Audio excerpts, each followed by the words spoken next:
There have been these really constructive results of the tension, of the tug of war. How doctors have used weight training to not just help with orthopedic rehab and functional movement, but also to reverse frailty for the oldest people. It's time to look at a different set of problems: dementia, type 2 diabetes, other metabolic health conditions, and musculoskeletal conditions. What happened to me was a shift from thinking so much about how I looked because I was just so focused on being at the gym 5 or 6 times a week, no excuses, no skipping. If I couldn't eat right, no big deal. If I couldn't be there for an hour, no big deal. But I was going to show up. I think it's important to note that there's many ways to have like an appreciable amount of strength. It doesn't necessarily always have to look like a deadlift. You can jump, you can run, you can sprint. There's a lot of things you can do when it comes to making yourself strong. What's going on, Michael? You got to talk to us a bunch about strength today and some strength definitions. Yeah, thanks for having me. Yeah, I appreciate you coming on the show. Some of the stuff I've heard you talk about and some of the stuff that I know is in your book, talking about like these many different definitions of strength. And we showed you something today that you probably maybe wouldn't have thought of that would be shown to you. I mean, maybe you've seen Nsima do some of it, but we're a little bit more known for lifting and packing on some muscle, but we were showing you some rope flow today. Yeah, that was so much fun. I just felt like a new man after you got done. So. Yeah, it's just interesting to try to get people to just move in some different ways and just get outside and do something slightly different than just lifting some barbells and stuff. But what are some of these definitions of strength, and why do you think like looking into our history is important maybe to help move us forward? Every single one of us is in the middle of a 2,000-year-old game of tug of war that doctors and trainers have been playing, with us in the middle. We are the contested territory. They're trying to decide who gets to corner the market in what we now call healthcare, in what kind of regimens are going to make for human thriving. And muscle has always played a really important role in this tug of war. Doctors would use it, point to big muscular athletes as the worst possible outcome of what athletic training could look like. And so there's a prejudice against muscle. It got baked into our culture a long time ago, so much so that we just take it for granted as common sense now. But in modern times, there are a few athletes who have become doctors who have used athletic training regimens, including high intensity weight training, to do medicine's work of healing. They are taking that tension of the tug of war, which in some ways has been destructive. It's really the root of the whole myth of brain versus brawn. Mm-hmm. The whole idea that if you are bigger and stronger, you're probably also going to be dumber. That started as like a rhetorical dirty trick in ancient Rome so that doctors could build up their own authority at the expense of trainers. Aside from that kind of destructive outcome, there have been these really constructive results of the tension, of the tug of war. And some of those we can talk about later, how doctors have used weight training to not just help with orthopedic rehab and functional movement, but also to reverse frailty for the oldest people. For a long time, people thought that being old and frail was a reason not to work hard, not to lift heavy weights. It's actually the best reason to lift relatively heavy weights. And it's the only thing. Relatively. Yes, exactly, right? And it's the only thing that can reverse the age-related loss of muscle mass that is called sarcopenia. I mean, even more amazing, starting in the 90s, there have been a series of trials that have shown that weight training for the majority of people can treat depression as well as the best antidepressant drugs. So it's this kind of big story about muscle, its place in medicine, and its place in the broader culture that Stronger sets out to tell. I think, physical culture is actually as significant, as legitimate an object of study as any of the other forms of culture that we think of as being worth our time, to read a 400-page book about music, art, literature. How we have learned to be in our bodies and take care of our bodies is a fascinating story that we're all a part of that we haven't paid enough attention to. I set out like 8 years ago to write this book. And in the beginning, I didn't have a story in mind. I was just looking for the most interesting people I could find. And we'll talk about them all today. A couple of them I know, but one of them, Charles Stocking, is probably the only person in any university anywhere who teaches both kinesiology, the study of human bodily movement, and also ancient Greek classics. Jan Todd was the strongest woman in the world for about 10 years in the 70s and 80s. And now she's the preeminent historian of modern strength and runs the Stark Center at the University of Texas, which is really the best collection of the history of strength related materials. There's Jan. 394.5, yeah. In 1975. That's Deadlift, amazing. Michael, I want to ask you this because you were talking about, Mark, you've had the war on carbs in the past, and you were talking a little bit about this war on muscle through the, honestly, centuries, it seems. Yeah. But I want to know, why do you think that is something that continues? Because I think there are a lot of great educators in medicine now that are talking about how beneficial muscle is. Like you were just on Dr. Grab Your Lion's show. Peter Attia is talking more about strength training. But there are still groups, even in the industry of fitness, there are still groups who will demonize almost having muscle or demonize having too much muscle. And I think there is your book, by the way, I think everyone should read it because it does a really great job of showing the balance between a lot of aspects of lifting, training, all these things. It shows that there is a balance, right? And there also, I think people are missing that there is a balance to having muscle and also maybe having a level of movement, right? But there just seems to just be this negative idea on muscle. Why does that continue? Really, it's a prejudice. That's what it comes down to. It's just a nasty old habit that we got into a long time ago. And it is connected to this idea of brain versus brawn. Okay. I mean, think about it. It starts when we're kids. We get separated into groups, right? Some kids are more naturally athletic. They're bigger. They're the ones who get kind of, moved into the track of lifting weights, paying attention to their muscles, getting strong. Protein. Yeah. And then there are other kids who don't have those natural gifts, and they're just never encouraged to think of themselves as muscular beings.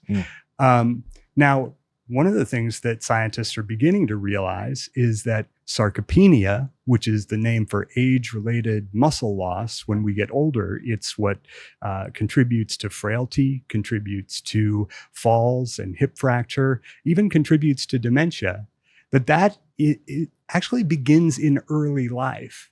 So when we deny some of our kids the chance to get strong when they're little, we're actually setting them up for a world of pain when they get older. But to get back to that question, this is just a habit. It's how we've structured it's part of how we've structured our society. And we really just need to kind of slap the baby on the back to get him to start breathing again, to blow the doors off this place, to blow the doors off this gym and like the culture of a podcast like this, and invite everybody in. Yeah. I think also you mentioned the father of aerobics did the same thing when it came to talking about lifting weights. That's right. And that's a really important part of the answer to the question. I mean, throughout the middle part of the 20th century, the biggest killer, not only in the United States, but throughout the developed world, was cardiovascular disease, and specifically heart attacks. So it was a public health crisis. It was an economic crisis. And so all of medical exercise science was focused on aerobics because they were focused on trying to stop people from dying because their hearts gave out. Now, we got past that,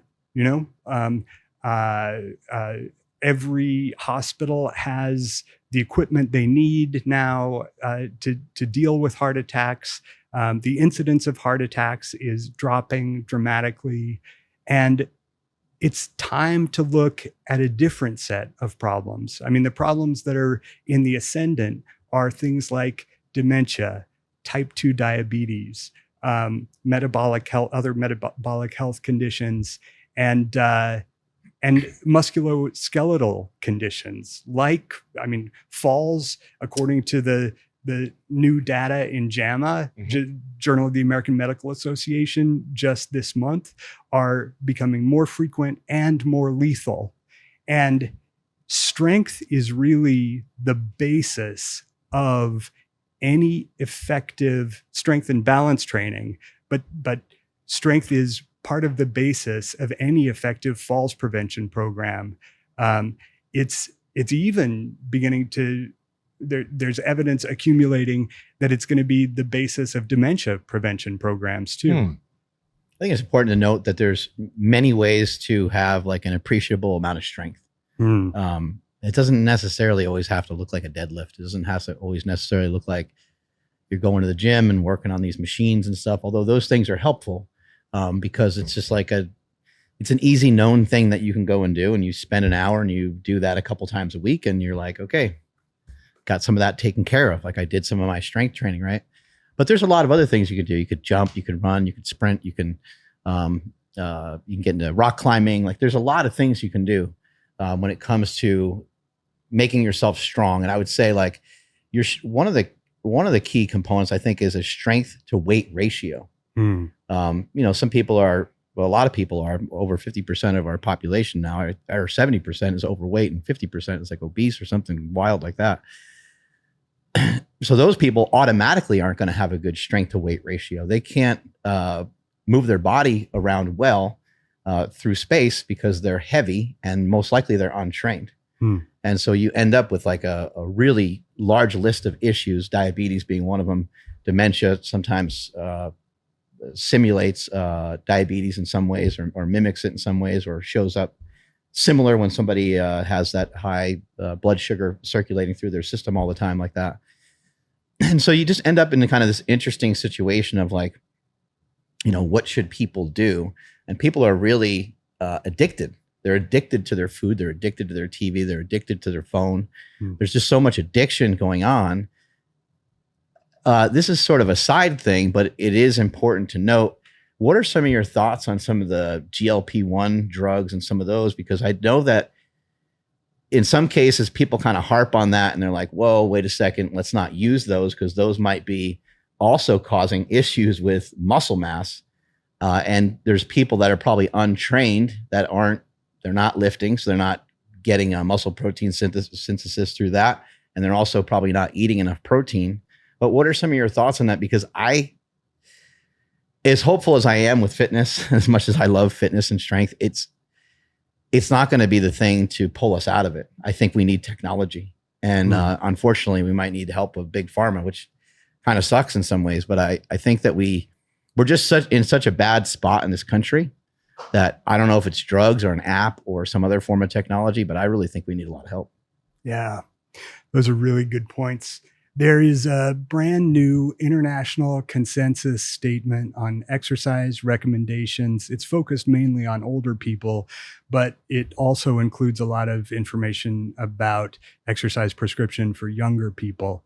It's really an unprecedented review of the literature. More than 30 authors from something like 15 countries, citing about 700 papers. I'll give you a copy so we can put it in the show notes, because it's something that everybody, every patient should read. It breaks down for the first time what, we've been satisfied for a long time with exercise recommendations from physical activity guidelines that are very generic, very bland.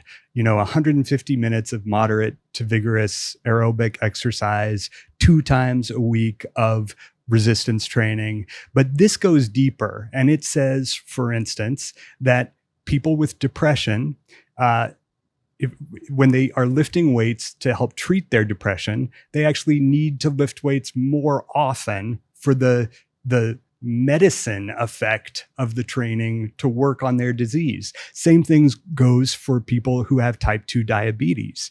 Training twice a week is not enough. They need to be going to the gym 4 or 5 times a week. Now, it also speaks to this new problem of the Ozempic and Wegovy type drugs that you bring up. And the problem with weight loss diets has always been that a lot of what you lose, 25 to 50%, is muscle and bone. Now, when you accelerate the muscle loss, it seems that the acceleration of, if you accelerate the weight loss with those drugs, it seems that the acceleration of those secondary losses may also accelerate. I think I just said accelerate about 8 times in that sentence. But we don't have a lot of really good research on that yet. Anybody who is taking those drugs would be smart now, though, to be doing the most robust muscle building exercise they can to counteract those dysfunctional losses. Mm-hmm. Yeah, I know that Gabrielle Lyon talks a lot about that, and she talks a lot about eating protein, and she talks about how these medicines could be helpful, but you are going to have to take like extra precaution. And so I think that could be helpful. But where you started, I think, is probably the most important place to start, and that's with people that are younger. Yeah. So getting people that are older lifting, awesome. That's great. It could extend their life. It could really do a lot of things.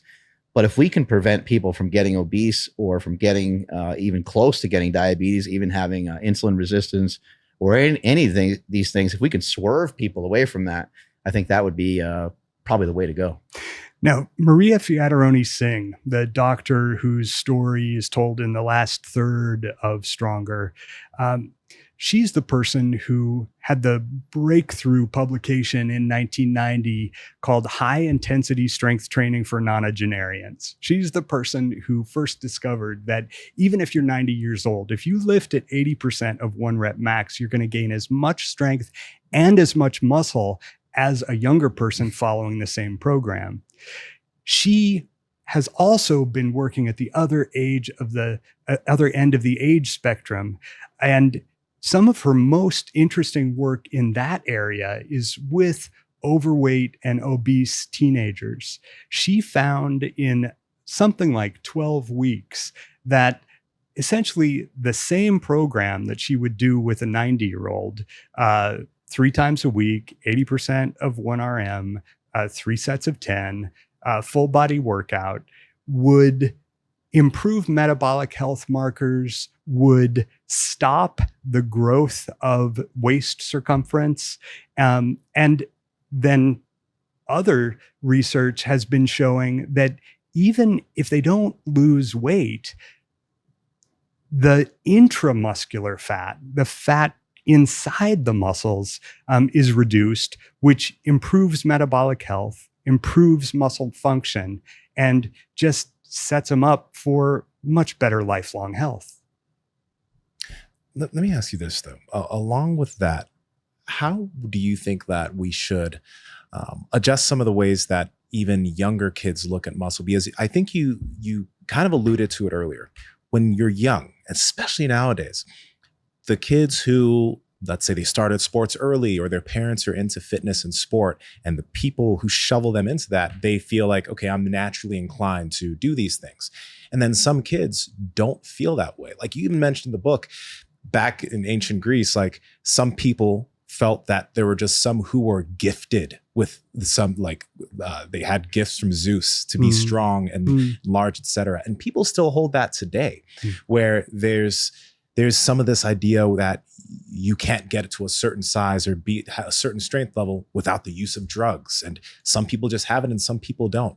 So I'm curious, how would you help, I think, someone younger fight against that belief? Because I think that if you can attack that when they're younger, they won't have this belief as they get older. You know what I mean? Yeah. But there's just, at a certain point, it just becomes so deep rooted, a lack of self-belief in what you're able to do when it comes to building muscle or improving your movement, that it almost becomes a self-fulfilling prophecy. Yeah.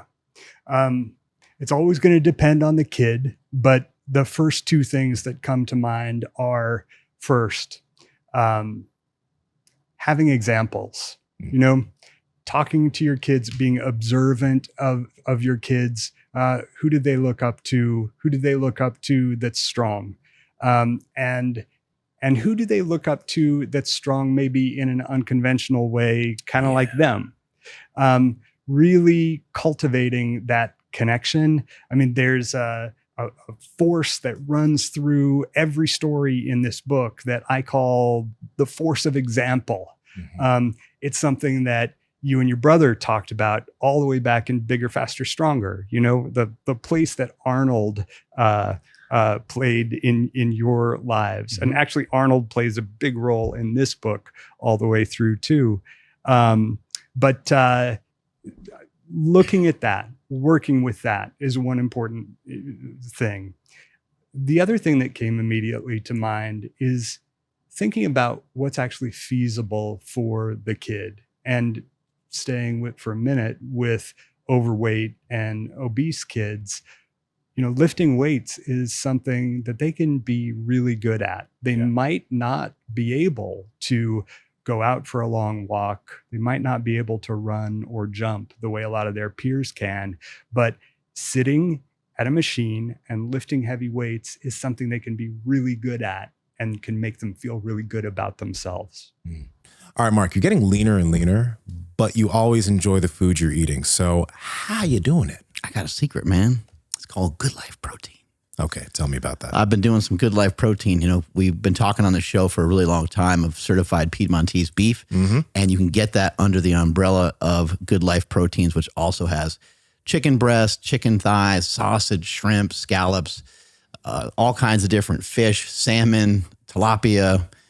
The website has nearly any kind of meat that you can think of. Lamb is another one that comes to mind. And so I've been utilizing and kind of using some different strategy, kind of depending on the way that I'm eating. So if I'm doing a keto diet, I'll eat more fat, and that's where I might get the sausage, and I might get their 80-20 grass-fed, grass-finished ground beef. I might get bacon. And there's other days where I kind of do a little bit more bodybuilder style, where the fat is, might be like 40 grams or something like that. And then I'll have some of the leaner cuts of the certified Piedmontese beef. This is one of the reasons why neither of us find it hard to stay in shape, because we're always enjoying the food we're eating. And protein, you talk about protein, leverage it all the time. It's satiating and helps you feel full.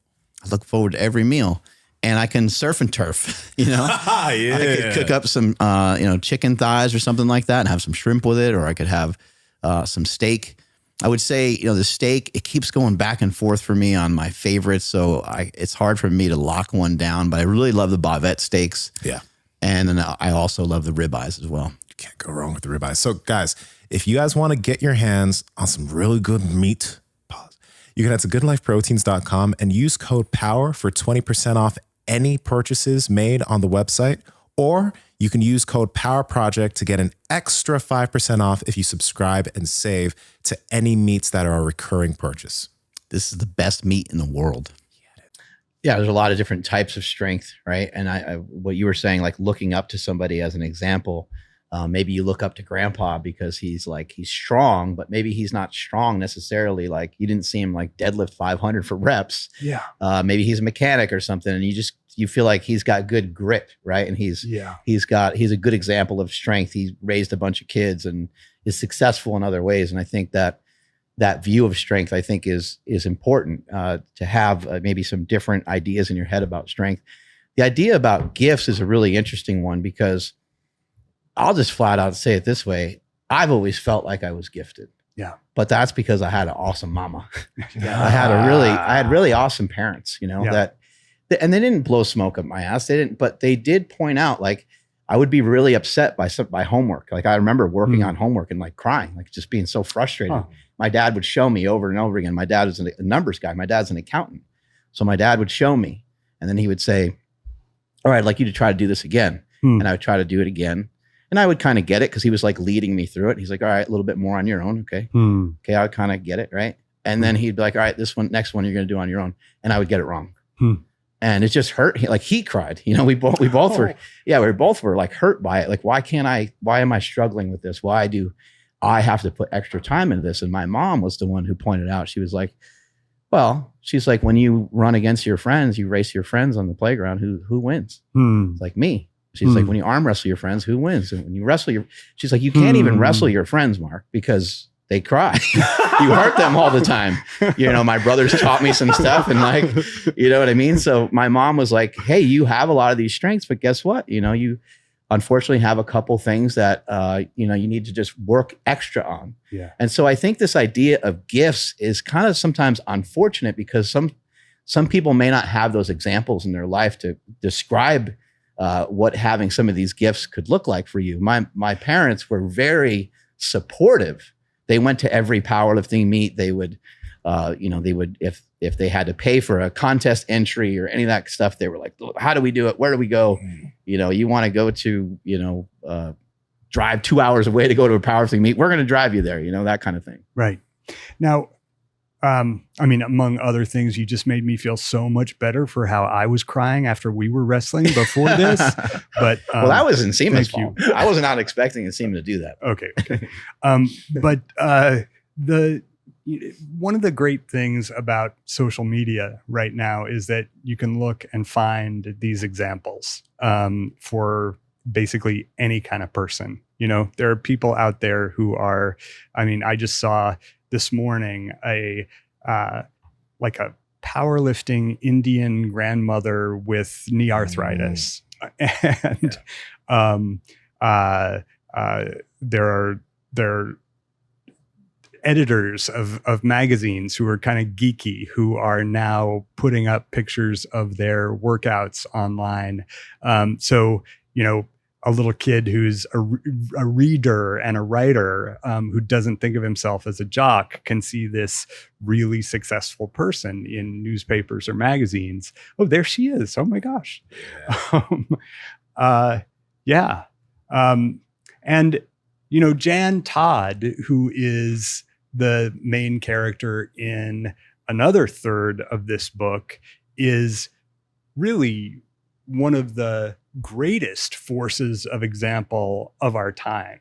She went to a gym in 1973 where she was one of only 2 women there. And she looked around and this one other woman who was like 115 pounds was deadlifting. And she watched this woman build up to a deadlift of about 225. She had never seen anything like this in her life. She said it was like a religious revelation. And she was just fascinated by a woman exerting great force by means of muscle because she grew up at a time when, as she put it, girls didn't try hard and girls didn't do sport. So she decided she was going to give a try to setting a world record. Within 18 months, she was able to do that. And that set her off on a career that made her widely considered the strongest woman in the world for 10 years. When I think about Jan, though, the main thing I think is this line that she told a newspaper reporter when she was performing as a strong woman at a state fair. She said, I don't feel like there are any limits to what I can do anymore. The main thing it's done for me is that, I'm not afraid anymore. And that all started for her one day in the grocery store. She'd been lifting for a couple months, and she went to the grocery store and she said, I picked up a watermelon and the watermelon wasn't heavy. So that's what this whole thing is about. Strength is about the watermelon effect. It's about going to the grocery store and being able to get your stuff home on your own steam without it tiring you out. Everybody can find these examples now. And that's just, for all the negativity online, that's a wonderful thing that social media has given us. You think about strength and like almost longevity. If you think about, people making a journey, across the United States years and years ago, or any of these explorations that people had to do over the years, whether it was like in cold temperatures, hot temperatures, there was not any paths paved. Like somebody had to, pave these paths and getting across bodies of water and all these different miraculous things that were done over time. And you think about, well, these people weren't, they weren't just walking by themselves. They're walking with large groups of people, but they're also walking with weight, whether they had a baby in their arms or they had, their stuff, on their shoulder, along with, horses and all these other things that they had to carry. I mean, that's resilience. And that is an important, it's an important piece of history for us to recognize that that's what we're supposed to do. We're supposed to have a lot of movement to try to get ourselves to better spots or better places. That's probably what people were trying to do as they were exploring different land, different temperatures and different, different things in nature that they could, maybe one area has more berries than another area or whatever it might be, or more sunlight or gold or whatever, somebody was searching for. But these are important parts of history. Like that's embedded into our body. Like our body knows how to do these things. We know how to make a weapon to kill something, and then not only kill it, but to be able to do something with it. We got to carve it up. Once you carve it up, you got to carry it. I mean, these things, an animal could weigh hundreds of pounds. So we see Cam Haines, walking with a deer on his back and all these different things. We're designed for some pretty cool, gnarly stuff that's really difficult to do. Right. We got to find ways of doing it. And I think today we call it fitness.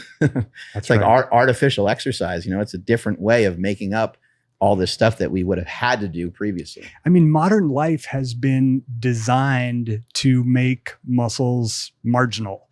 Modern life has been designed to make it very difficult for us to get strong and stay strong, right? The standard heights of chairs and countertops make it so that we don't really have to bend over to get things. We don't have to reach to get things. I mean, people be uncomfortable if you're standing. They're like, have a seat. That's right. I don't want to sit down. I want to stand up. That's right. I mean, and that's why nobody has, like, no real people out in the actual world have glutes. The 1% have glutes. That's so funny you say that. Like, people ain't got no ass. But to write a book can destroy your glutes. And so when I was writing this book, came up with Charles Stocking, the powerlifting. I picture you writing your book in a glute bridge. You're like typing. Well, it's almost that. So Charles Stocking, the powerlifting classicist, he told me that when he is working on a book and he can't necessarily do the workouts he needs to do, he will, the workouts he likes to do in his normal life, he has a special writing workout. It's like the desk proofing workout, and it's just 2 moves. It's like a hip extension, like a hip thrust on the edge of your bed or on the edge of a sofa. And of course you use a hip circle. I've given probably 10 hip circles cool. to 10 writer friends who've been working on books to save their butts. Nice. You try to get up from the desk about every 90 minutes or so. If you've got weight, use it. If not, just do it with body weight. Do 3 sets of 15 or 20, and then do some kind of row. Either do a bent over row with a weight, or go do like a reverse pull-up. And again, 3 sets of 15 or 20. And for long periods of time when I was working on this and I couldn't do a real gym workout, that's what I would do 4, 5, 6 times during the day. But you can save your butt. You can save your glutes. You just make it your break, kind of instead of Instagram. Can you mention the example you gave in the book of how certain positions like sitting are actually reforming the body? Because you gave some specific examples of that. Yeah, well, I mean, sitting at a desk, you are engaging all the flexor muscles on the front of your body and disengaging the extensor muscles on the back. So you're at the desk, think your biceps are shrinking in, your pecs are shrinking in, your hip flexors are getting tight. Yep, your neck. And that's why this desk proofing workout is designed to counteract all of that. You do the rows to move the tension back to your rhomboids. Oh, you could actually pull up on Men's Health. There's a whole article about this, an excerpt from the book. Maybe even spend a little bit of time just lifting your head up, since you're kind of, looking down so much, right? Yeah, definitely. Little things like that. Definitely. And, I think this isn't to say that sitting, and that's on my Instagram too. Okay. Yeah. And what about different chairs? Just some different chairs, because there are chairs where you can, kind of sit in a slightly different position, right? It'd be older. There it is. The ancient Greek guide to future proofing your posture. And there's a link to it in Yeah, some different chairs, like something I'll do at my house sometimes. I sit on my couch backwards. Yeah. So I rest my forearms. Like if I'm texting and I end up texting a bunch, I'll get up out of my seat and I'll turn around, and then my forearms are resting on the back end of the couch. And then my hips are like more forward. You know what I mean? And it actually gives me like a little bit of a stretch in the quads and stuff like that. Charles Stocking goes through periods where I think he just won't sit in chairs. And so his daughter, who's very young, will say things at school like, "My daddy doesn't believe in chairs." Yeah. That puts him in a weird category. Yeah. I don't want us to, I hope we're going to get to the mental benefits, because you've talked about like dementia and all these other things. But I am curious on your idea about some of the focuses on appearance, especially within today's age of social media and fitness, because one cannot deny that even the ancient Greeks, you showed there's so many images of the body and the form that it's easy to marvel at that. But then it's also easy to focus on that as being like the thing that's needed, right? Whereas being able to expand your mind, like Mark was mentioning, other forms of fitness, but maybe different types of strong bodies is going to be helpful for people. So I'm just curious what your thoughts are there, because aesthetics cannot be denied, but I think they're also seen as everything for some people. Yeah. Yeah.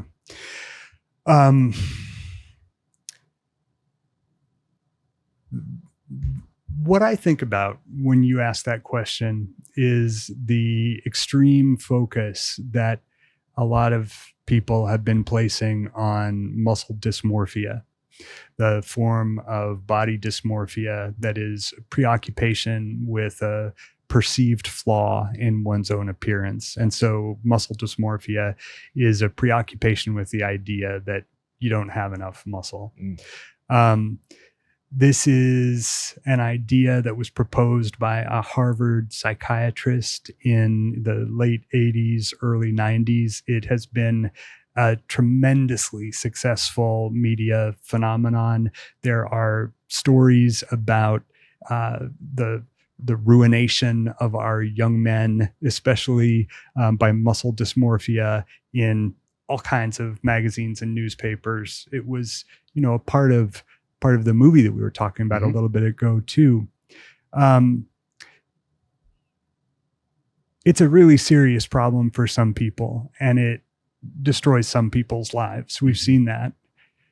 The absolute number of people that it affects, however, in relation to our overpopulation, is minuscule. Yeah. I mean, the most generous estimate of the number of American men who use anabolic steroids or other performing enhancing drugs in connection with working out at the gym, the highest estimate in the most recent statement on this from the American College of Sports Medicine was 4 million people. The number of older people who are at risk of severe functional disability because of age-related muscle loss is, in the United States alone, about 35 million. So, I understand the problems of excessive focus on appearance, but our society has just much bigger problems when it comes to muscle.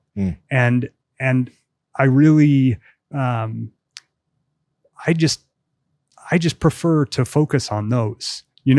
I prefer to think about what we can do with the power that we have in this world of physical culture, that the power that you have in this world of podcasting physical culture to help the people who need this stuff most. I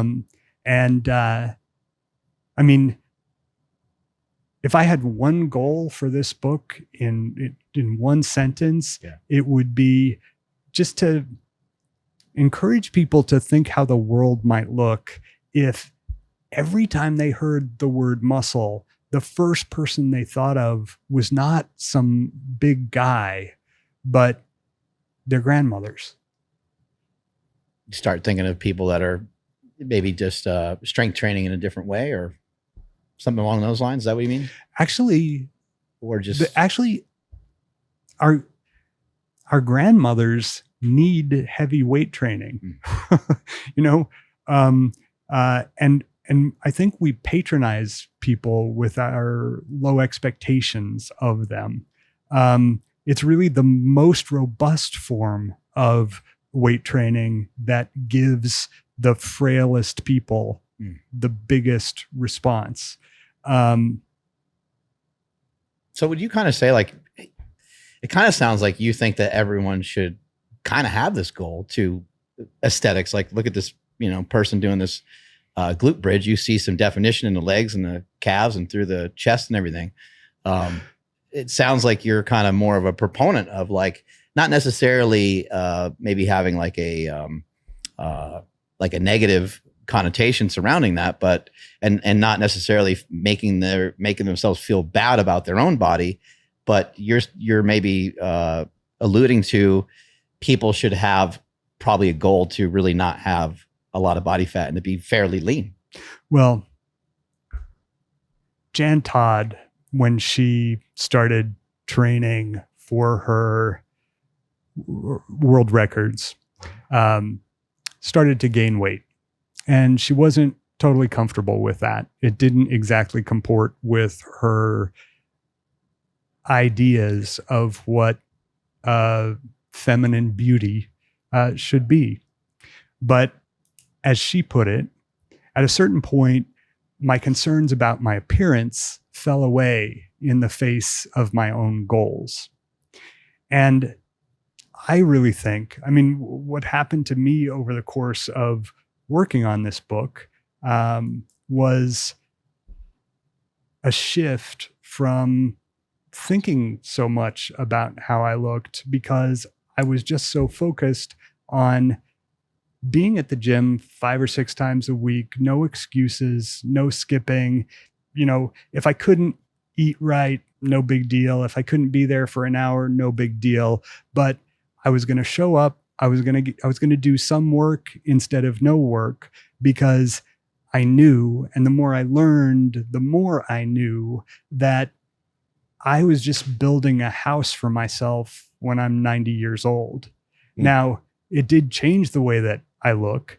I'm not a huge guy now, but I weigh more than I did then. I look better than I did then. But, when I started the book, but that's not why I do it, And I do think that anybody who really gives themselves to these regimens with any kind of functional or health goal being primary undergoes a transformation of their experience of the aesthetic aspect of this.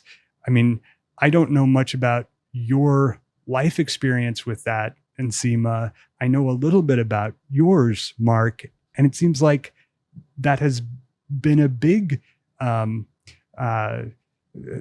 seems like what I've just described is probably a pretty accurate account of something you've gone through too, right? Yeah, I would say so. I mean, I always have goals to, I guess, just be better, but it's like, it's a long evolution. I've been like losing weight, I guess, for like almost like 15 years from the time I was, 330 pounds or 12 years or so, all the way until now where I'm like 215, 220 and still working my way down a little bit because I have some goals with running. So I think those things will match up. But yeah, I mean, I kind of, to me, it's like a hobby. That's kind of the way I look at it. Yeah. But I like what you're saying. I think that like, if you just take your average person who's, say like mid 40s or something like that, and they just start going to the gym and they have like, their goal isn't necessarily to get ripped. Their goal isn't necessarily to like lose 50 pounds. Their goal is just to get to the gym, get yourself to the gym, start to put in the work, start to eat the protein, make some of the small changes with your diet. Your diet doesn't need to be perfect, doesn't need to be spectacular, doesn't need to be anything complicated or confusing. Just see if you can start to reduce rather than eliminate, reduce fast food and fried food and some of those things that we know that aren't good for us. And then kind of see where the chips fall. And most likely, if you're able to stick with something for, let's just say 2-3 years, I know that sounds like a long time, but if you're able to stick with something for 2 or 3 years, you might have a pretty good shift in your body composition. You might have lost 10, 15, maybe 20 pounds of body fat, and you might have gained a couple pounds of muscle mass. And it's like, people are going to be completely shocked with how you look. And on top of that, the way that you move and the way that you can move weights around, just, picking up stuff at your house and carrying groceries and so on. Our friend Gabrielle Lyon has a great way of talking about this. She talks about obesity as being not a problem of being over fat, but being under muscled. And this really goes back to, she arrived at that formulation on her own and independently, but the same concept has been in circulation since the late 80s, when in Boston at a laboratory at Tufts, some researchers decided that really the key to all of the diseases of aging was body composition, and that people needed to stop thinking about body weight and simply think about body comp. You have a great point, because when you think about the strongman athletes, I mean, I know these are extreme people and I understand their performance enhancing drug side of things, but it's an interesting example. Or even when you take some of the people that aren't on performance enhancing drugs, I always point out like Jesus Oliveras, we had him on the podcast squatting over 1,000 pounds with just a pair of knee sleeves on. And he's in a drug tested federation. That guy's amount of muscle is insane. Yeah. And the things he can do, he's an unbelievable mover on top of having that type of strength. But he's, I think, like 400 pounds. And he does have a large amount of muscle mass on him. I'm sure after his career is done with powerlifting, I'm sure he'll, maybe want to lose some LBs just for general health purposes, because it's probably not great to be that large for a super long time. But if you look at Brian Shaw and some of the other guests that we've had on the show, Eddie Hall comes to mind. These guys, I'm not saying these guys are pictures of health, but what I'm saying is that even with their size, because they have so much muscle mass, they're not in that category of being more like a obese person with diseases and stuff like that. You know, with what you're mentioning, what both of you guys are talking about, I think it makes me think that, like, when people think of their identity, you know, you're a writer, you know, you're look at yourself as an athlete, runner, lifter, that because of those things, you find it easier to just do these things, right? And someone that doesn't identify themselves as being an athlete puts a barrier between themselves and doing certain things that an athlete would do. Like, you talk about the build and the breakdown of muscle that happens, right? Right. Whereas somebody who doesn't identify as an athlete goes into the gym, they break down like, ooh, this hurts. This is soreness. This is bad. I'm moving away from this. Right. And I think that every single human being is an athlete. And the sport is just becoming a stronger human being. Right. It doesn't have to be that your sport is bodybuilding or running or whatever. You can do those things. You can do pickleball. That can be a sport. But underlying all of that is your athletic goal of being a stronger human who can be a strong human forever. Right. And what does a strong human need to do? They need to walk. They need to be able to get up and down. They need to be strong enough to pick up the watermelon without struggling. Right. Right. They need all these things, and they also need to know how to recover. Right. Which is an athlete. An athlete does that. Right. And a strong human has to do that too. Right. You know? Right. I will never go to a doctor ever again about my general health. All they want to do is put you on pills. Really well said there by Dana White. Couldn't agree with him more. A lot of us are just trying to get jacked and tan. A lot of us just want to look good, feel good. And a lot of the symptoms that we might acquire as we get older, some of the things that we might have, high cholesterol or these various things, it's amazing to have somebody looking at your blood work as you're going through the process, as you're trying to become a better athlete, somebody that knows what they're doing. They can look at your cholesterol. They can look at the various markers that you have, and they can kind of see where you're at, and they can help guide you through that. And there's a few aspects too, where it's like, yes, I mean, no shade to doctors, but a lot of times they do want to just stick you on medication. A lot of times there is supplementation that can help with this. At Merrick Health, these patient care coordinators are going to also look at the way you're living your lifestyle, because there's a lot of things you might be doing that if you just adjust that, boom, you could be at the right levels, including working with your testosterone. And there's so many people that I know that are looking for, they're like, hey, should I do that? They're very curious. And they think that testosterone is going to all of a sudden kind of turn them into the Hulk. But that's not really what happens. It can be something that can be really great for your health, because you can just basically live your life a little stronger, just like you were maybe in your 20s and 30s. And this is the last thing to keep in mind, guys. When you get your blood work done at a hospital, they're just looking at like these minimum levels. At Merrick Health, they try to bring you up to ideal levels for everything you're working with. Whereas if you go into a hospital and you have 300 nanograms per deciliter of test, you're good, bro, even though you're probably feeling like shit. At Merrick Health, they're going to try to figure out what things you can do in terms of your lifestyle. And if you're a candidate, potentially TRT. So these are things to pay attention to get you to your best self. And what I love about it is a little bit of the back and forth that you get with the patient care coordinator. They're dissecting your blood work. It's not like you just get this email back and it's just like, hey, try these 5 things. Somebody's actually on the phone with you, going over every step and what you should do. Sometimes it's supplementation, sometimes it's TRT, and sometimes it's simply just some lifestyle habit changes. All right, guys, if you want to get your blood work checked and also get professional help from people who are going to be able to get you towards your best levels, head to merrickhealth.com and use code POWERPROJECT for 10% off any panel of your choice. One of the biggest differences between the way that we experience strength today and the way that ancient Greeks did is that an ancient Greek poet would often describe a warrior or an athlete as receiving strength. More likely to say they received strength than they had strength.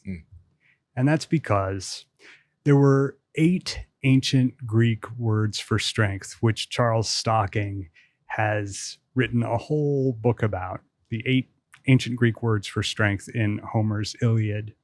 Now, only 2 of those kinds of strength, Stocking points out, are wholly human qualities. The other 6 are collaborations between people and the gods. or gifts of the gods. Mm-hmm. And so when Stocking thinks about ancient training, one of my favorite parts of researching this book was getting to know the only long text about athletic training that has survived from the entire ancient world. It's called the Gymnasticus. And it's not exactly a training manual. It's more of Stocking calls it a defense of athletic training as a legitimate form of social and cultural knowledge. Mm. And the first sentence in the Gymnasticus is, "Let us consider athletic training a form of wisdom, inferior to no other." Stocking has translated this whole book. He's written a series of great essays about it. I walk through a lot of that in Stronger. And what it all kind of adds up to in the end is a vision of training as what Charles Stocking calls a practice of possibility. And he explains that by saying, what are the gods to the ancient Greeks? The gods are the embodiment of human possibility. They are what would happen. They run as fast as we could run if we had no limits. And so training is and athletics were ways that people could get a little closer to that experience of the gods, the possibilities of our physical existence. And victory was another really key idea in ancient Greek athletics. It really was the defining idea because victory was everything. There was no second place in the ancient Olympics. There were no style points. There were no team sports either. Individual victory was what everybody was going for. And so victory, Charles Stocking points out, it's the ultimate actualization of that possibility.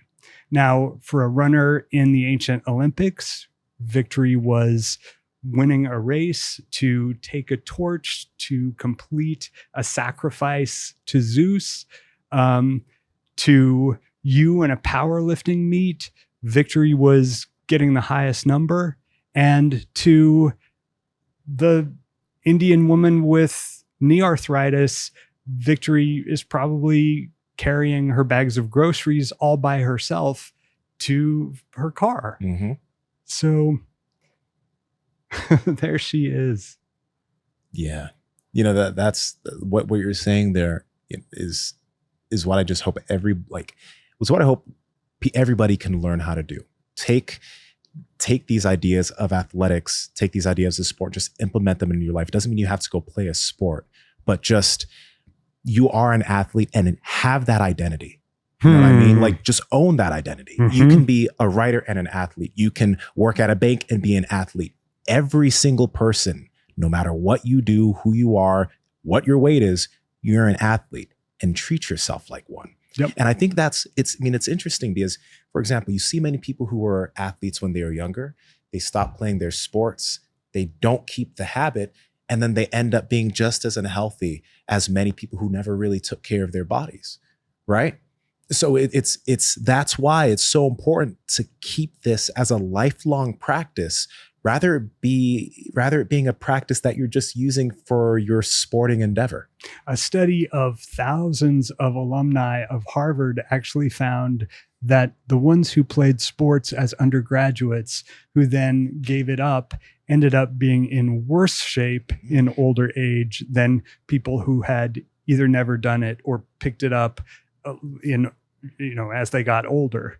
So why do you think that is? Oh, that's a question about mechanism that would take a physiologist to answer. I got you. But like, let's even just like, if we just guessed, right? Like, I don't know. I think it's because, I know a lot of athletes who are in that same boat that you're talking about, right? Because I spent a lot of time with athletes, and these athletes who are in these situations practically weren't able to shift any of those habits into just being now a working human being in the marketplace. Because all of their athletic identity, the reason they recovered was for track. The reason they trained was for track. The reason they did all these things, ate healthy, was for track. Right. Track is gone. Right. Why am I going to do this shit anymore? I'm just going to eat. I have a kid. Right.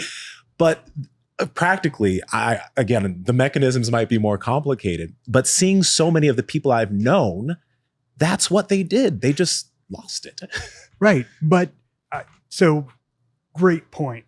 And the answer to your question is life is the sport. Life is the sport. Yeah. And the sooner we figure out that life is the sport and learn to play that, learn to take whatever actions we need to take to counteract the damage that our daily habits are doing to us, the sooner we figure out that, the sooner we get to victory. Sarcopenia is an opponent. How the hell are you going to beat sarcopenia, man? You know? You're going to get in there and you're going to get on a hypertrophy program. Yeah. You know, Yeah. You're going to build muscle, not because you want to look good naked, although you're going to look better naked, but because it's really what you need to be a happy, healthy 90-year-old. I think competition, structure, you know, someone playing like college football or something like that, or somebody going to the military, they kind of feel like they have, you know, in the military. I mean, what's your option? You don't have, it's militant, right? And some people need for some people, what I've found is that they need a militant mindset. Right. I have some friends that, you know, you would be better off, you know, saying, hey, let's just meet every day at 4 a.m. in the gym. They I don't know why, but that like turns them on. They dig that. Yep. That's like they're up their alley for some reason. And you know, Josh Settlage. Yeah. Like some people, and if you were to say, hey, you know what, let's just chill and let's like meet at like 10, they might not show up, you know, because the thing has to be really difficult. I found that to be true with a lot of different things that I've suggested over the years. You know, if you tell someone like, hey, you know, jumping rope is good, you should probably jump rope once a week.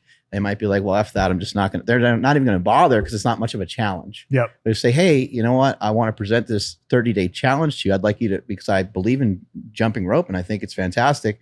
You should just try to jump rope every, you know, maybe twice a day for 30 days and just see what you get out of it and just do 5 minutes at a time or something. Probably be more people hyped up for that because they have to kind of rise to the occasion because it's like a challenge. Rather than, you know, just saying like, oh, you just kind of do it here and there. It's like too almost like low level sometimes. Yep. Another thing I want to kind of talk about pushing off that is that if we continue to just think about what we're doing at the gym, our progress and our programs at the gym as being about ourselves, we're thinking way too small. The wealth that we have because of these regimens is something that really could change the world and has.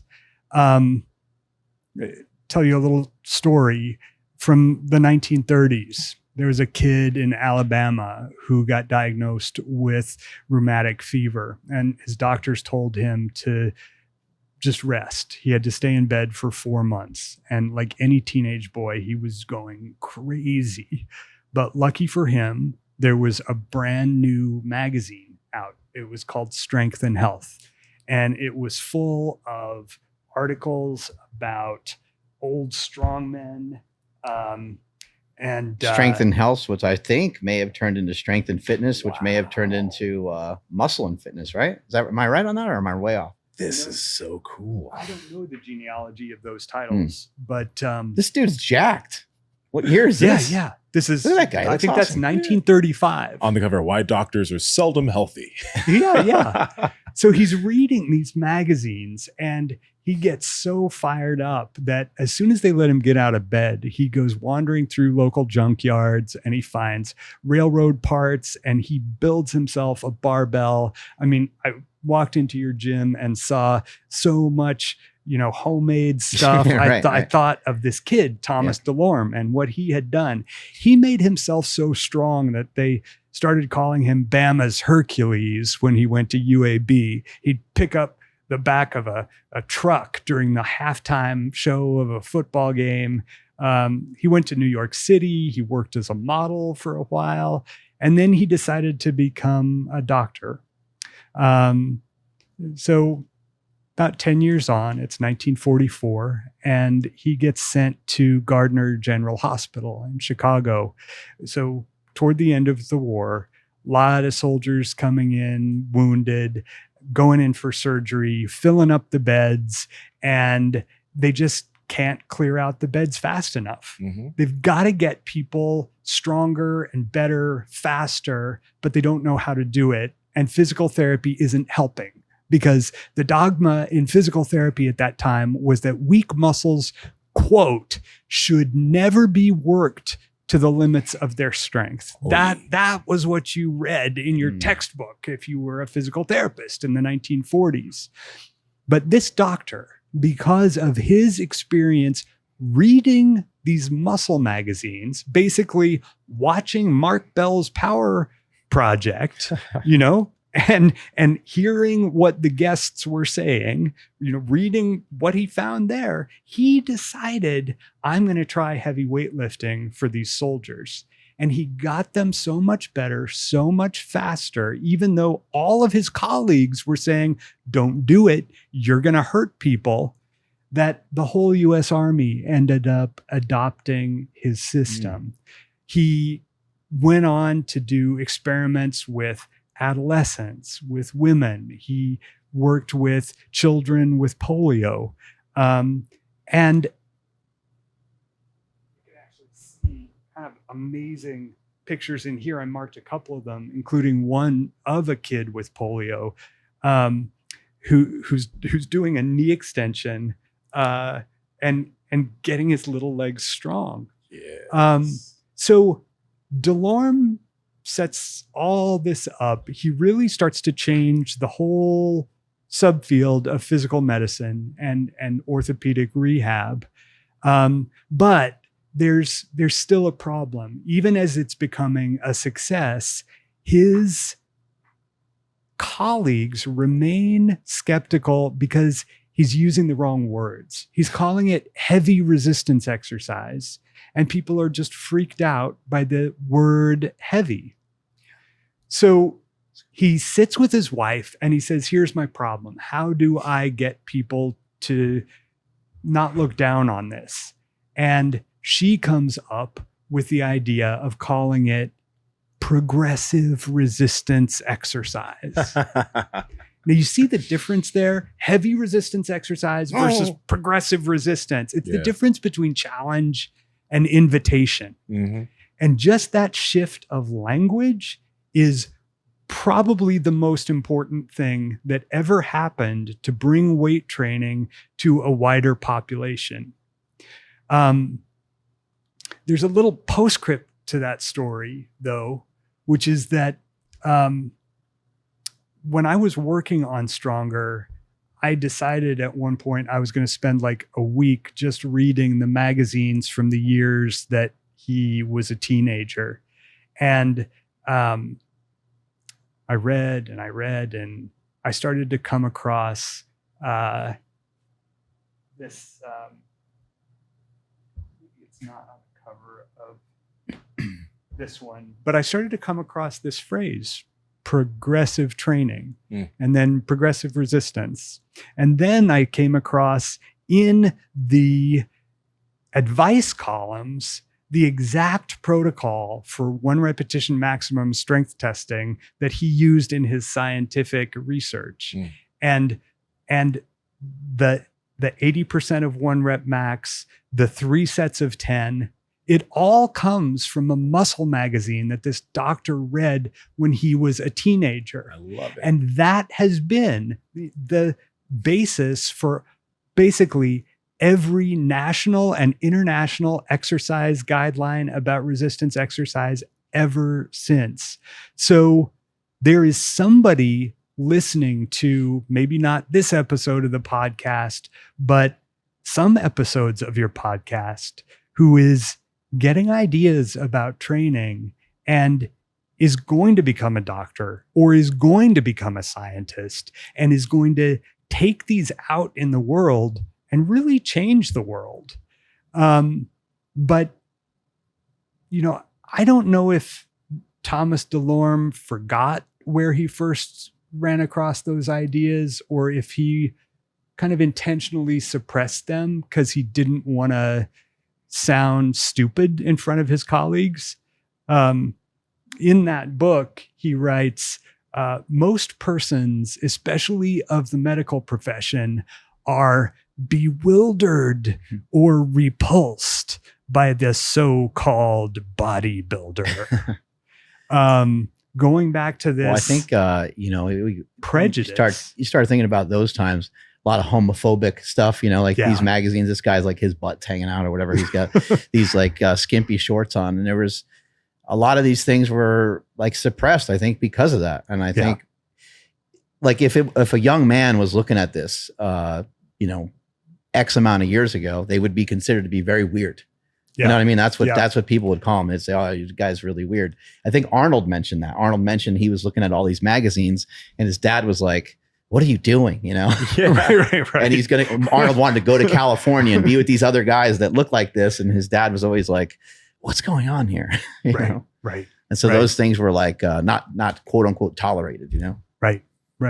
I first started hearing about transcriptions from Thomas DeLauer. Yep. And, Thomas is somebody that's an animal with working out. You got a chance to work out with him. I worked out with him.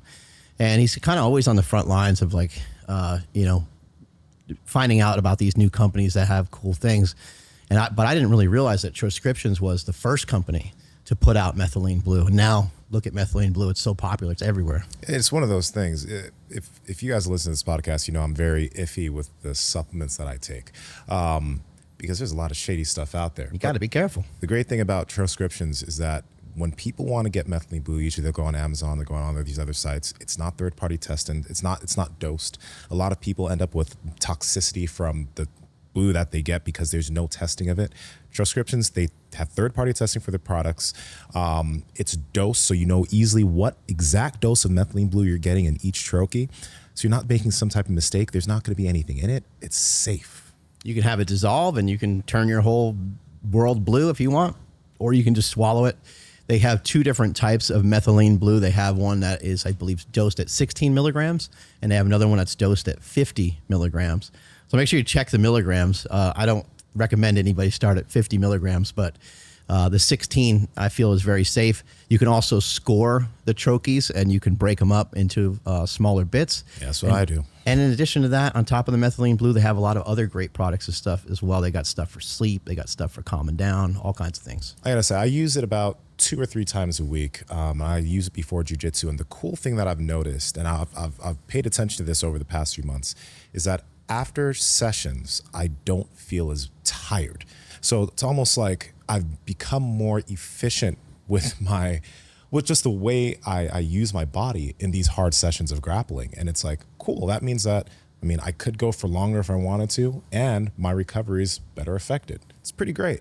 I know Dr. Scott Schur, we had him on the podcast, and he talked quite a bit about how he recommends methylene blue to a lot of the athletes that he works with. Yeah. And they're seeing some profound impacts. And one of the things I've heard about it is that it can enhance red light. So those of you doing red light therapy, or those of you that have some opportunities to get out into some good sunlight, it might be a good idea to try some methylene blue before you go out on your walk or run outside or whatever activity it is that you're going to do outside. And this stuff is great, but please, first off, they have that stuff for staying calm. They have stuff for sleep. But remember, this stuff isn't a substitution for sleep. This isn't a substitution for taking care of your nutrition. This is supposed to be an add-on to all the things that we already should be doing, and it's going to make things so much better if you're doing everything else too. And I think this is just a little different too than just adding some magnesium to your diet. I think this is a little different than... Yeah. Treat these things appropriately. Make sure you do some of your own research. But if you're taking medications, SSRIs, you better talk to your doctor first. Don't be popping these things. And if you're taking any medications at all, it'd be good to double, triple, quadruple check and make sure that you're safe. Transcriptions has a lot of great things that you need. So go and check out their website when you have the opportunity. Strength is never weakness. Weakness never strength. Catch you guys later. But yeah, the basic point is just that, even when we're all just having fun learning about this stuff, there's also something happening where the regimens that we're creating, that Thomas DeLorme created, that Jan Todd created, just to pursue their athletic interests, actually end up changing strength and health for a broader population in a really durable way. And yet, this is a history that's still so new that it's really vulnerable. And one of the things that blew the top of my head off while I was researching this book was coming across in the 19th century in the Journal of the American Medical Association discoveries that then would disappear and show up as discoveries 100 years later. In the 1890s, the Journal of the American Medical Association published an article about a man in England, Major Knox Holmes, an octogenarian who, by riding his bicycle, as many octogenarians are riding around in Davis today, grew the size of his vasty muscles, of his quads, thus refuting physiological doctrine that new muscle may not be grown beyond 70. Oh my gosh. 70 years old. Yeah. Okay. So that's the 1890s. But then nobody listens, right? It's 1990 before high intensity strength training in nonagenarians gets published. That like world changing study that I had the real honor of describing in a lot of detail in this book. And for 100 years, there were old people who were lying in their beds, like in helpless pain because they had these withered legs and everybody thought there was nothing that could be done for them. I mean, it's 1988 before mainstream physiology recognizes that it's even possible to build actual muscle for men or women in their 60s. Like, we believed until 1988 that any increase in strength was owing solely to a neural paradigm and had nothing to do with mass building, which was considered to be impossible. And you know what's even interesting about that too? It's not just muscle, it's also bone. And I think Yes. recently things have started changing in terms of some of the, I wouldn't say the mainstream medical messaging when it comes to building bone after 30, but you start having professionals like Gabrielle Lyon. We've been talking about this for a very long time. You start hearing Peter Tia talk about building bone density after the age of 30, right? Because there's this idea within certain medical circles that like, you really won't be building much bone density after that age. You'll build most of your bone before 30. But I know people who are in their 40s, 50s, and 60s. I've helped people who are in their 40s, 50s, and 60s build bone density at those senior ages by progressive resistance training and different aspects of training.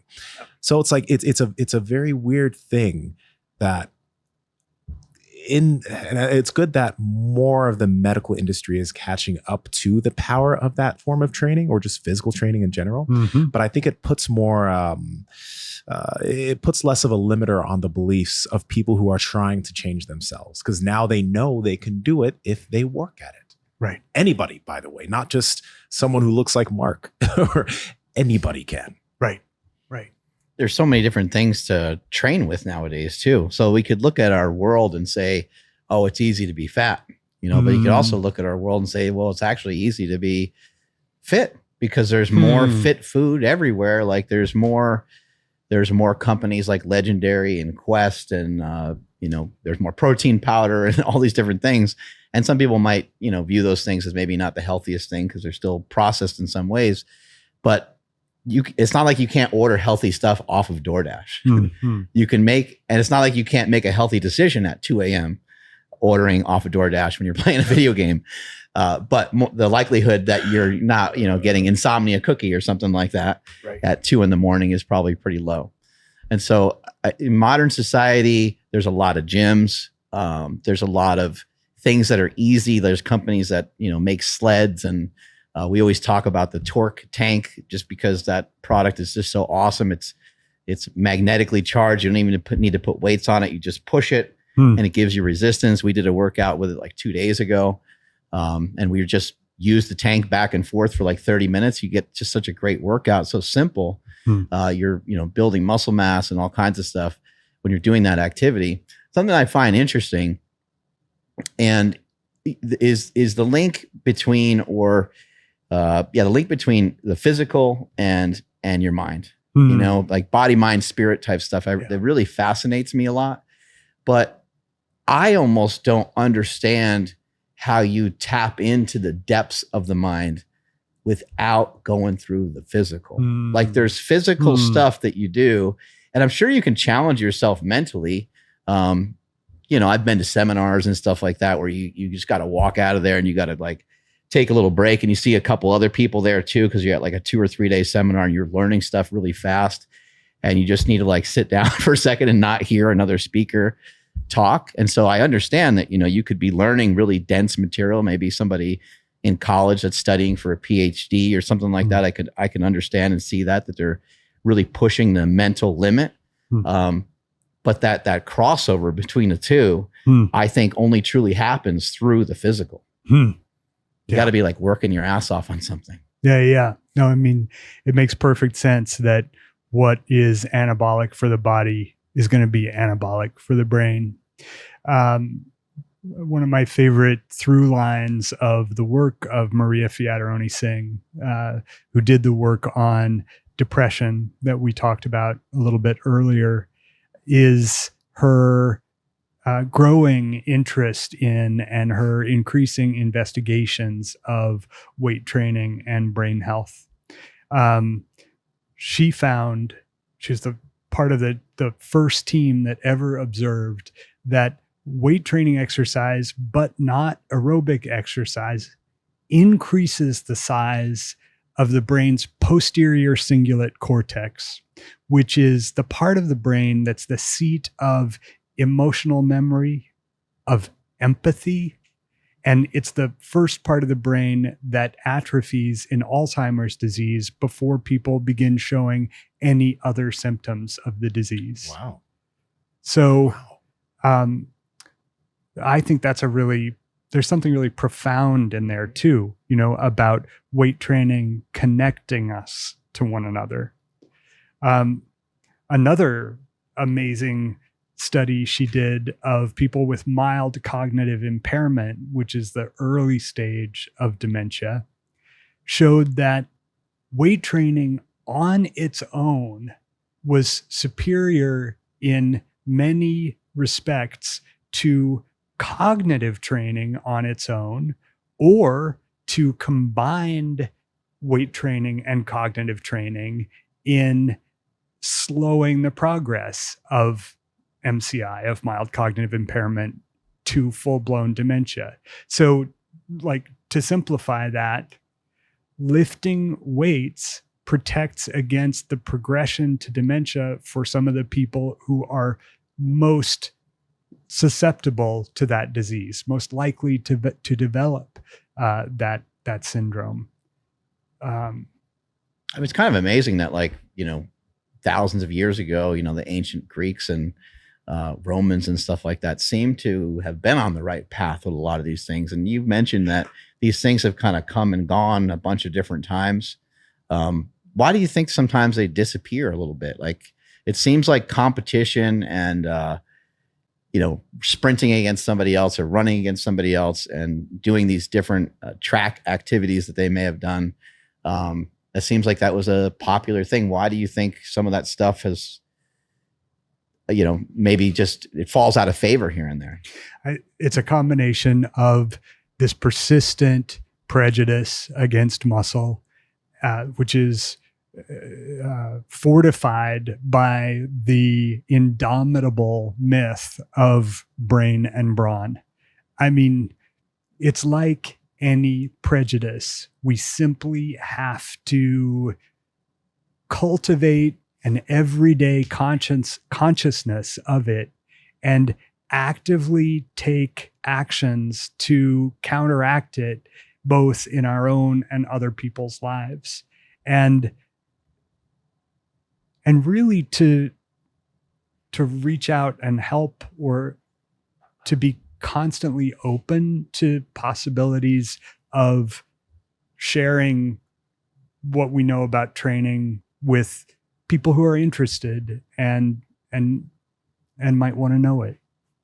Yeah, there's some people that are really adverse to doing anything healthy, or like trying a healthy drink, or it's just amazing. It's like, man, why is there so much resistance to it? But I guess, I think people just think that physical activity has to be so difficult.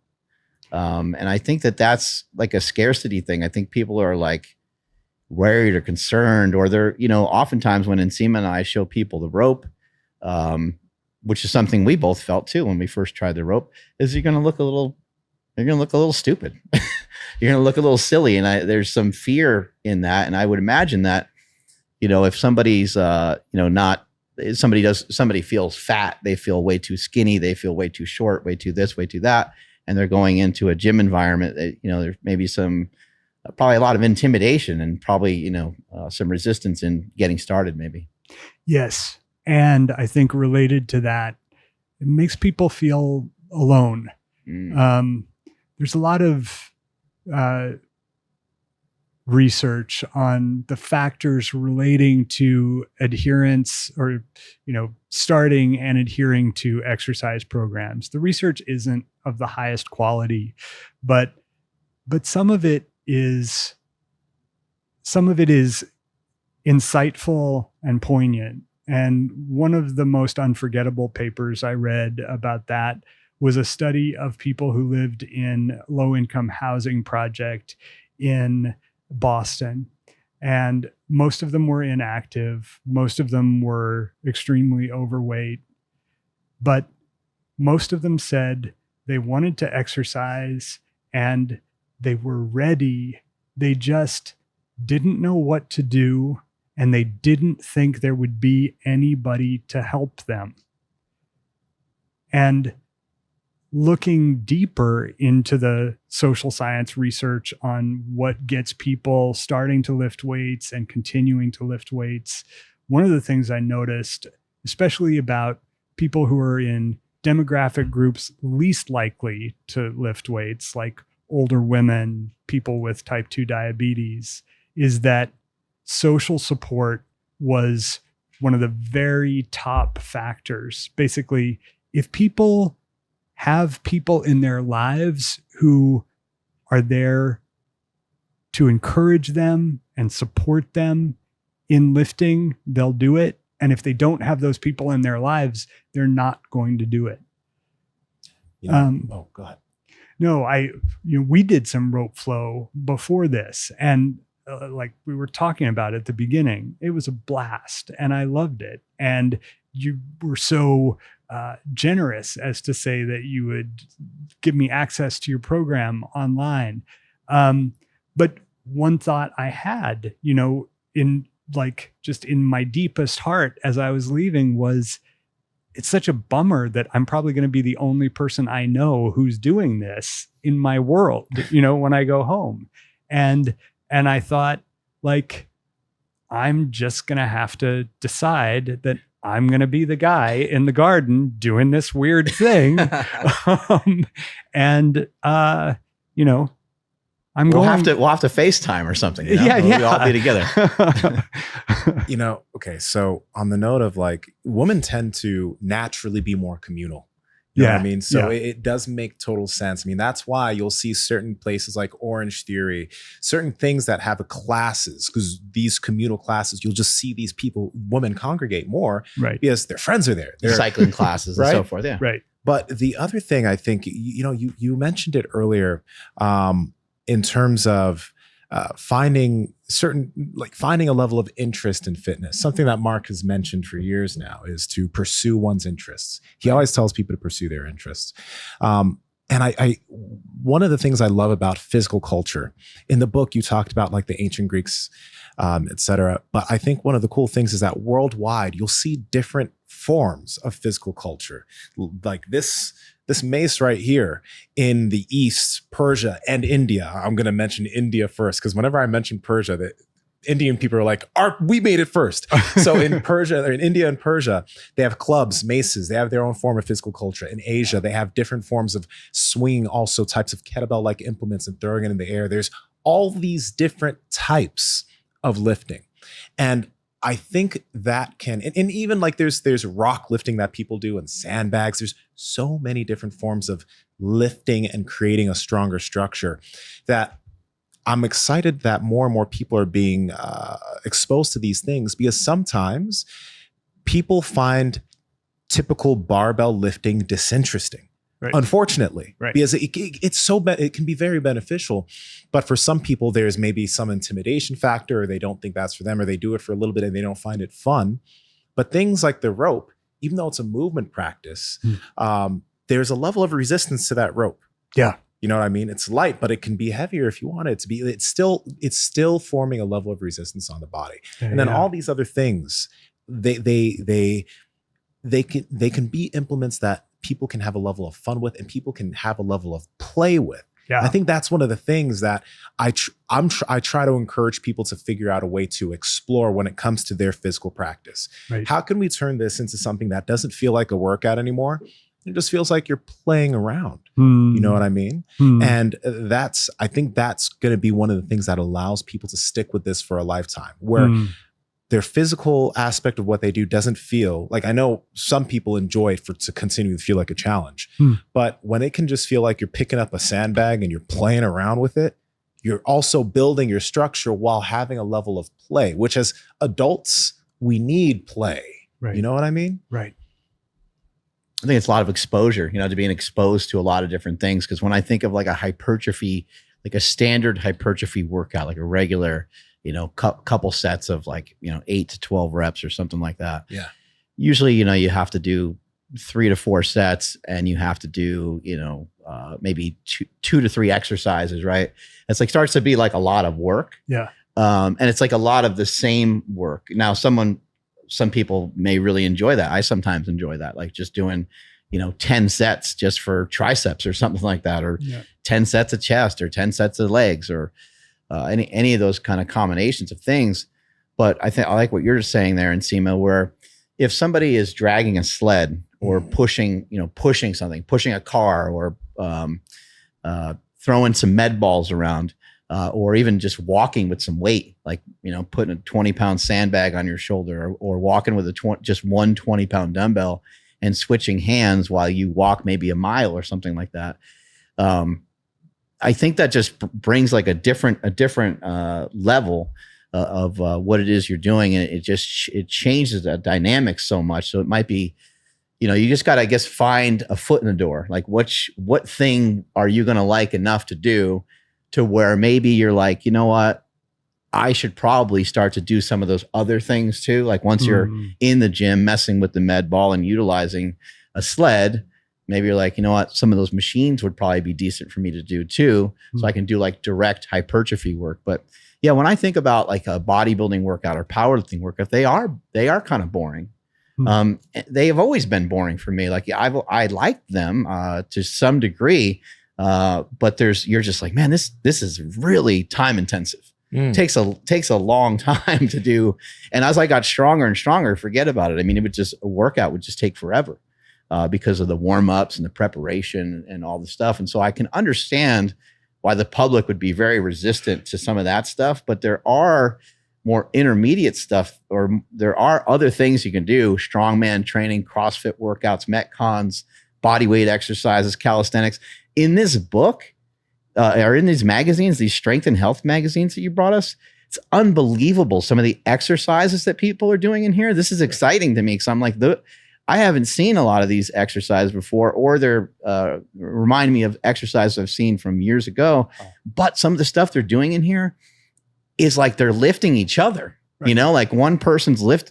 I'm like, holy crap! Like the amount. So my point is that your training can be so vast. It doesn't have to be here. It doesn't have to be this tunnel vision thing of I'm going in the gym and I'm doing 3 sets of 10 of 3 different exercises. Sets of 5. It's like, oh man, you know, and 5 sets of 5 and all these different things that you got to do. It's like, man, that stuff, I understand. It can be boring, but man, what about calisthenics? What about some of these other activities that we can do? Yeah, the principle of specificity is something to always keep in mind. And again, the answer to what people are going to do is going to depend on the individual. Yeah. But the research is really clear in saying that the clinical benefits for exercise, resistance exercise as medicine, especially for older people who are suffering from some of the chronic diseases we've been talking about, you can get those in 45 minutes twice a week. You know, this doesn't have to be big and complicated. It's not like a bodybuilding workout or a powerlifting workout. You know, it's a much smaller investment of time, particularly for untrained people, with a huge payoff. And if we're thinking in very specifically about the oldest and frailest people, there's an emerging consensus that the priority of the modality of exercise needs to follow the stages of getting up from a chair. So what do you need to stand up from a chair? Strength. Yeah. You need strength. What do you need once you're stood up before you take your first step? You need balance. And then what do you need as you walk across the room? That's where your aerobic capacity comes in. But if you try to do it in a different order for old people, for frail people, you're actually subjecting them to dangers. I mean, there have been a couple of trials of walking as therapy for teaching people to walk that result in falls that injure people and, you know, put them way back toward the goal of walking. But if you start with strength, move on to balance, and then work on aerobics, for the oldest people, that is going to work best. I'm really happy, though, that you also mentioned the balance aspect there. I Yeah. think that's something that is missed out on, but it's also something that can be very easily added into one's daily life. Yeah. It's something that we're over at, there's a community that I do some stuff in, and where people are doing stuff like that every single day. So like, you know, you're doing a little bit of rope flow. One of the things you can do is you can go up on one leg and do that practice. Oh, wow. You know, in the morning, you can, while you're brushing your teeth, you could go up on one leg and just see if you could, like, these are little things. If one of the most powerful things one can do for movement is figure out ways of baking certain aspects of movement into the habits of their day. Right. So it now becomes something they don't have to think about. You know what I mean? And I think that's the beauty of, like, when one plays a sport and they're an athlete in a specific sport, they think about that sport all the time. When you were powerlifting, you tell a story about, like, the couch. Tell a story about the couch, bro. Yeah, I mean, when I was powerlifting, I thought about powerlifting all the time. I mean, I would wake up from, you know, I'd have a dream about, like, benching, and I'd, you know, move all around like crazy, like when I was sleeping. But yeah, even sitting on the couch, like before I'd sit on the couch, I would like hit a squat and I'd boom, boom, you know, a couple quick reps before I would sit on the couch. Getting up off the toilet, like it didn't matter what I was doing. It was like trying to think of being like explosive with just about anything I was doing. So yeah, it was baked into my day. And I wanted Mark to mention that just to say, like, you don't have to be a powerlifter to have those types of ideas Right. to your health and fitness. Right. I still have like weird thoughts of just certain things. Like as soon as I park my car, I'm like, okay, get out of the car. Like just have like an initial, like, I'm not trying to like break some record or anything. And I'm not trying to look like a crazy person or anything like that. But I'm like, let me just like kind of pop into getting out of the car rather than getting out and being like, oh, how's it going in Nsima? You know, being all grizzled and old, you know, I'm trying to, oh yeah, here, this is a great one. This is me getting off this, this couch when I was like 320 pounds or something like that. This is hilarious. I had to go sideways on this one because it's super low. This body squatted over 1,000 though. So the cushions are really sunk in when you're that heavy. You know what I mean? yeah, it's the cushions for sure. Explosive. I did it. Victory. I thought I would even have to go out of that sideways. Look at my face. Wow.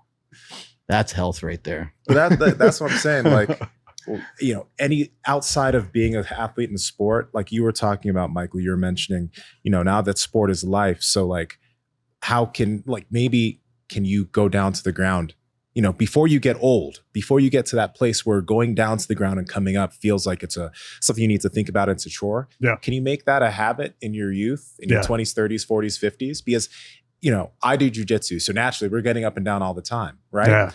But can you, as someone who doesn't do jujitsu, spend a little bit of time on the ground? Right. And then get up and do the other stuff you need to do. Like you could read on the ground, you could take notes on the ground, because I guarantee you 10 years from now, that's not going to be a problem. Right. It's preventive care. That's all it is. Yeah. Love that. Where can people find your book and where can they find out more about you? Instagram, Michael Joseph Gross, website, michaeljosephgross.com. The book is everywhere. Any bookstore, any online bookseller. And I want to say this has been, I guess, my favorite book on strength in the past 5 years. And the funny thing is, you're not like, you sound like you're a coach or you're someone who is you've been personally training people, but just the stories and the way that you put these ideas in the book and the paradoxical ideas too, it was beautifully written. You know, and I've read a lot of strength-based books to teach people about stuff. But this one right here, it's super motivating for me. So I just want to say thanks for writing this, and everybody, y'all should read this. Seriously, it's really good. thank you so much. Yeah. And we had Wild Hunt Conditioning on before, and a bunch of times. He's a friend of ours. That's his name on Instagram. But he, he studies a lot of the history of strength and talks about the ancient Greeks and Romans and tribal people and so forth, utilizing different strategies for strength training. And it's just so cool to hear, like, so many of these things, they've been around for a really long time. We think that, something's kind of new, and it's very rare that there's something new under the sun. But it's nice to have this. To me, it backs up what we're doing. When I see some of this movement in some of these books, it makes me think of, some of what Ben Patrick does with the knees over toes, and some of the movement that we've had with some of that, and some movement that we have more recently with people practicing how to move better, and some of the things that we've seen in strength training and stuff. So it's nice. It kind of backs up what we've been talking about on this show for such a long time. And it just reconfirms what we've already known, is that strength is never weakness and weakness is never strength. Catch you guys later. Bye.